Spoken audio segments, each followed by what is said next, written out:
12's May is Mental Health Month special, sponsored by Central Clinic Behavioral Health, Community Health Alliance, New Path Child and Family Solutions, and Lindner Center of Hope.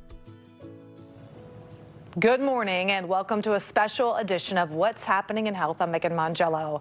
Our entire program is devoted to mental health. If you or one of your loved ones is suffering from depression or are concerned about your mental health, there is hope. We have a panel of experts with us in the studio today, including a team from Central Clinic Behavioral Health, the Community Health Alliance, and New Path Child and Family Solutions. We're also joined by the Lindner Center of Hope, and we'll share how all of these organizations are here to help you coming up in our program.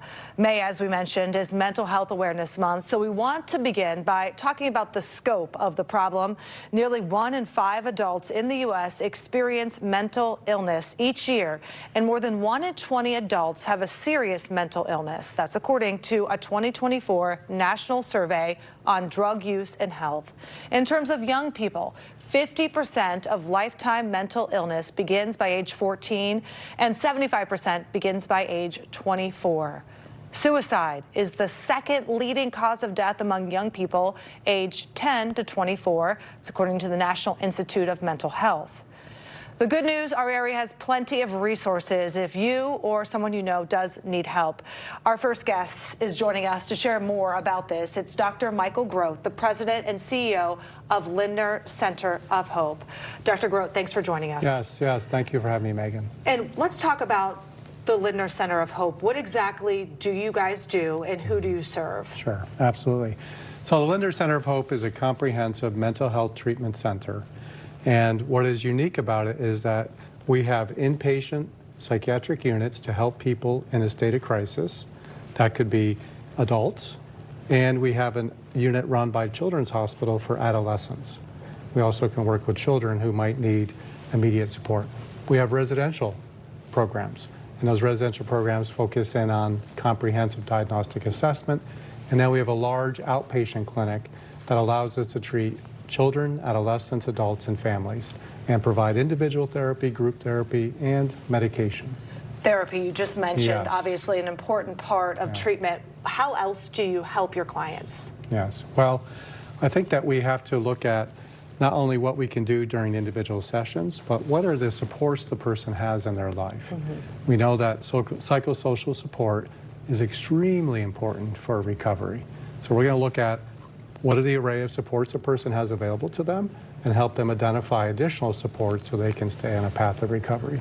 And if someone is watching right now and they know someone struggling with their mental health, what is your advice to them to help this person get treatment? Yeah, so I think first and foremost, given the stigma we know exists around acknowledging that we might be struggling with a mental health issue, I think approaching people without judgment and without shame is really important, so that people can have a sense of safety and being able to talk about, I really am struggling with this, and thank you for acknowledging that and recognizing that without judgment. That can open up a space then to talk about options, and for someone to approach someone who may be struggling and say, what would be helpful to you? I'm worried about you. Here are the reasons why I'm worried. And to approach it from an angle of compassion, care, and support. There are obviously different levels in terms of someone who might need help. What if it's extreme? The person that you love is talking about hurting themselves. Yes. What is their best bet? Yeah. So if somebody is, in the throes of kind of a crisis whereby you're worried about their imminent safety, we can act in their behalf in that moment to keep them safe. Okay. Because I think of safety as foundational to any kind of mental health recovery process. So let's get you to a place where we can safely evaluate what's going on and explore options to help you move from this place of crisis to a place of feeling that there's more hope again. And we've talked about hope. That's part of your name, Yes, the Lindner that's Center right. of Hope. That's right. How long does it take for someone typically to come in to get treatment to then find that hope? Yeah, it can vary depending on what the nature of the difficulties are. We have folks stay in our inpatient units around 10 days. We have people stay in our residential programs 30 days or longer. And we have people in our outpatient clinic who may stay with us for weeks and months. So what we see is that the symptoms that people are experiencing, we can start seeing improvements in those as people are responded to, as they feel themselves being cared for, as they feel more hope. And of course, mixing that with medication and other things, the aim is to reduce suffering.